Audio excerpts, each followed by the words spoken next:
Alright, what's going on, guys? Throughout the expansive lore of Elden Ring, there are many things that still remain a mystery even this far from release, ranging from baseline questions about characters to fundamental principles about the world that otherwise remain unexplained. And that is, to a degree, the point of the way the story is portrayed in this game, intentionally left obscure so that you ask these questions and ponder what they really mean. But among all of those, one of the most prominent features of the game has remained the biggest mystery to me, and even though it's the most recognizable thing in all of Elden Ring, I can't figure it out, and that is the Erdtree, the golden icon of the lands between, the object of our journey, and the one thing in the lore that should be the most understood. Today we're going to do a deep dive into the lore of the Erdtree and talk about everything we know about it, what doesn't actually make sense, and the questions we still have that will hopefully get answered further in the DLC. So as we get into it today, if you enjoy all things Elden Ring and FromSoftware, go ahead and hit that subscribe button and help the channel climb to 100k. But let's begin with what we know about the Erdtree physically. I want to break it down into three primary components, those being the canopy, the trunk, and the roots, and we'll work top to bottom, as it can be clearly seen pretty much anywhere in the game. The golden light of the Erdtree radiates from the canopy down into the lands between. The branches create a sprawling net that covers pretty much the whole continent, shining down golden beams that don't come from the sun but from the tree itself, now giving the tree the role of the sun. But from that bright canopy, lots of golden leaves fall down into the land, leaves that supposedly tell the story of that land. But the leaves aren't the only things that fall from the branches.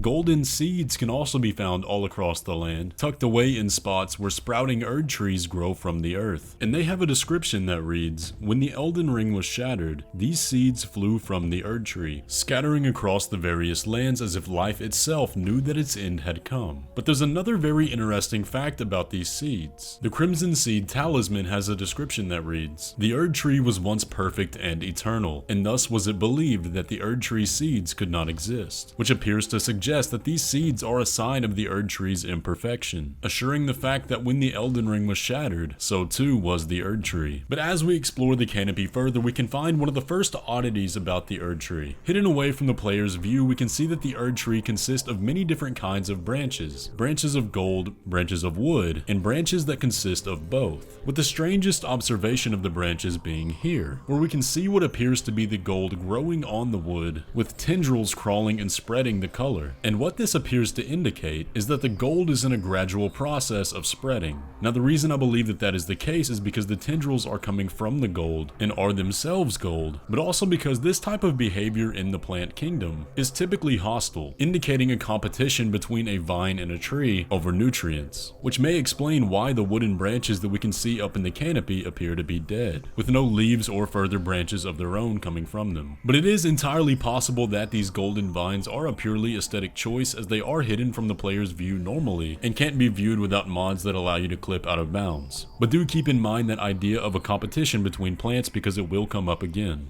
Moving on from the canopy, we'll now begin to work our way down to the trunk. And like the branches above, we can see a clear divide between the wood and the gold, both texturized by very thick bark. But when viewed from a distance, we can see that the trunk of the tree is very badly damaged, with massive cracks going all the way up to the top, as if the tree itself was struck by a massive axe. But although these wounds are external, the real culprit came from within. Like we mentioned earlier with the golden seeds, the shattering of the Elden Ring also affected the Erdtree, and we can see the same kinds of crackled crevices appearing on Marika and Radagon with each strike. The Erdtree is the house of the Elden Ring. It harbors the entire state of the lands between within its trunk, and then therefore reflects that outward. But if we take that as the case, then we come to our first major unanswered question. Why are there two different layers of the tree, the wood and the gold? And although there's no explicit answer, we can take a look at some facts. The current shattered state of the Elden Ring is known as the Golden Order, and we know that the Erdtree itself is an outward reflection of the internal state of the Elden Ring, at least when it comes to that outer layer. So this Golden Order is quite literal, projecting and coating the land in gold. And we can see after the confined piece of the Golden Order is re-released and the state of the runes are changed, that the tree itself comes to reflect that color. It's not just fire. The outer layer of the tree is quite visibly red. But while we're still on the topic of the trunk, we need to talk about some other properties of the tree itself, namely the blessings it's able to give. with one of the most prominent being given to Morgott, who bears the title of the Grace Given, and is the staunch defender of the Erdtree. Grace is an interesting thing in the lore of Elden Ring, and though while it's never explicitly stated where it comes from, the Erdtree is a prime candidate. It might have been that Morgott's loyalty to the Erdtree was enough to earn him that blessing of grace. But then again, there are other possibilities, such as echoes of Marika in the intro cutscene suggesting that she was the extender of grace, and then the ever-present Greater Will, who very much could also be that benefactor. We simply don't know for certain, but what we do know is that all of them, Queen Marika, Grace, the Greater Will, and the Erdtree, are all connected to the Elden Ring. And when pieces of the Elden Ring, small runes, are lost or discarded, they take the form of a little illusory golden tree, further reinforcing that idea of the gold of the Erdtree being an outward expression of the Elden Ring. Not to mention that the Elden Beast, who is said to be the Elden Ring itself, is shown alongside that same illusory gold. And that's why I tend to believe that the gold that we can see on the Erdtree now was not always there, and that there's a whole different kind of tree beneath, which is something we will touch on later, but also seems to be something touched on in the DLC teaser, with the Erdtree no longer having that outer golden coat. But that's just an idea. Another blessing of the Erdtree that we need to talk about was something much more celebrated in a bygone age, and that is the sap of the Erdtree. The description of the amber medallions reads, "The Erdtree's old sap becomes amber, treasured as the most precious of jewels in the age of Godfrey, the first Elden Lord." But a more somber description of the sap is talked about in the Blessed Dew talisman description, which reads, "It was once thought that the blessed sap of the Erdtree would drip from its boughs forever. But that age of plenty swiftly came to a close, and with time the Erdtree became more an object of faith." So during this age of plenty, people would collect the sap of the Erdtree and receive its blessings. But after the age of Godfrey, that sap was nothing more than dried amber and became a collectible. So those practical blessings of the Erdtree are no longer tangible to the inhabitants of the land, but instead held real by the faith of its followers. Perhaps that's why the gold of the tree is so illusory. Which brings us to a very interesting observation about the trunk of the Erdtree seen from a distance. At certain points throughout the game, notably in Stormveil Castle, you can actually see all the way through the Erdtree, as if it was made of yellow tinted glass. However, if you try to view it through binoculars, it becomes opaque. Now, kind of like I said with the vines, this may just be an aesthetic choice or something to do with the rendering, but we even have select concept art where the Erdtree is see-through just like this. I'm not going to say I have a definite explanation for that, but there is a very interesting theory from Tarnished Archaeologist that I kind of like, where he states that according to the Blessed Dew talisman description that we read earlier, the line that says the Erdtree became more an object of faith should be taken literally, and that the pellucid gold of the Erdtree can only be seen by those with the guidance of grace. And he provides much more evidence to back this up, but perhaps that husk of a tree that I believe is beneath the gold is all the others might see. It's a very interesting idea and definitely got me thinking.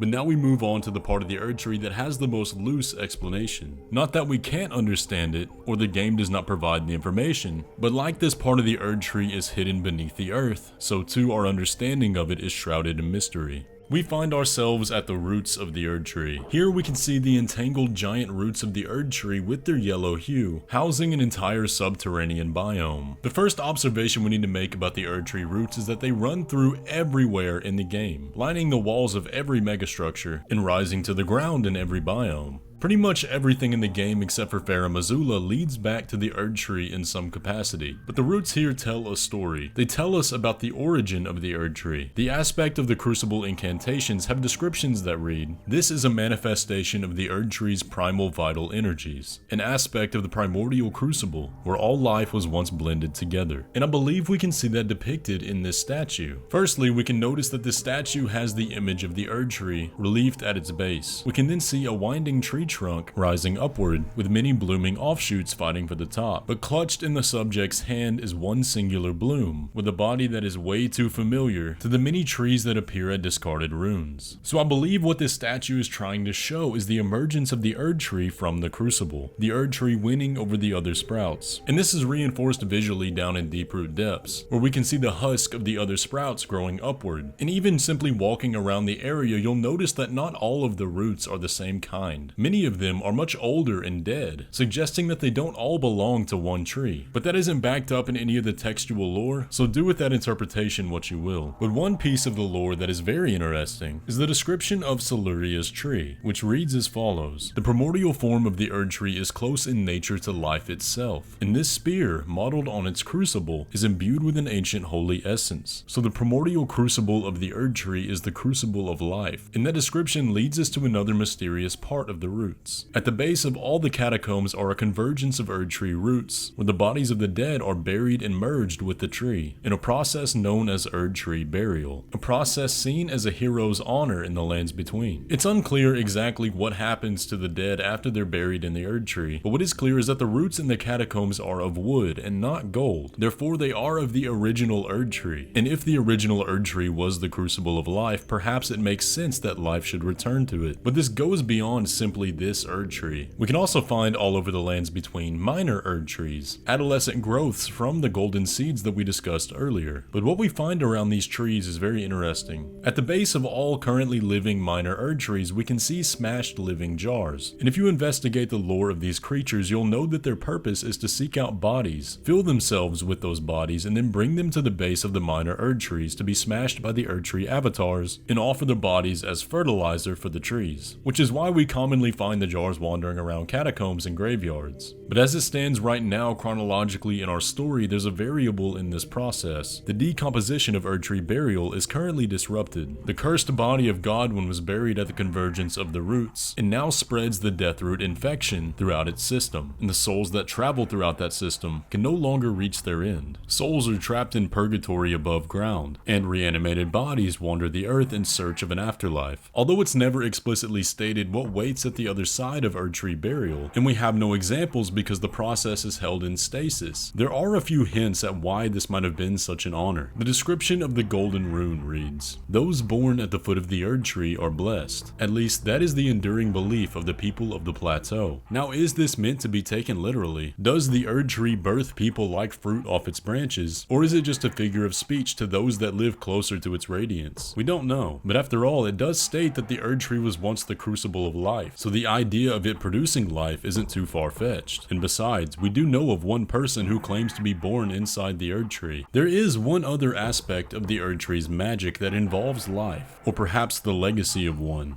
Whenever we fell a great champion, we're granted a remembrance, reflections of the fight used to receive power from the finger raiders. But what's interesting about these remembrances is that they all bear the tagline, "Hewn into the Erdtree," suggesting that the Erdtree still stores their memory. This concept of Erdtree memory is never explored within the lore. It's not touched upon outside that one line, but I do believe it's very relevant, and can be used to explore some other mysteries in the game, one of which we've discussed several times here on the channel, but that'll be a video coming out soon. When it comes to the Erdtree, there's really nothing in this game that it does not touch. It is, in essence, the most important aspect of the world our game is set in. There are numerous other concepts relating to the Erdtree that we could explore, but like its roots, that's a discussion that will probably never end. But even though we're still left with just as many questions as answers, I hope I was able to help you understand the Erdtree at least a little bit. But since we know the Erdtree is going to be one of the main factors in the DLC, I wanted to make sure and touch on all the fundamental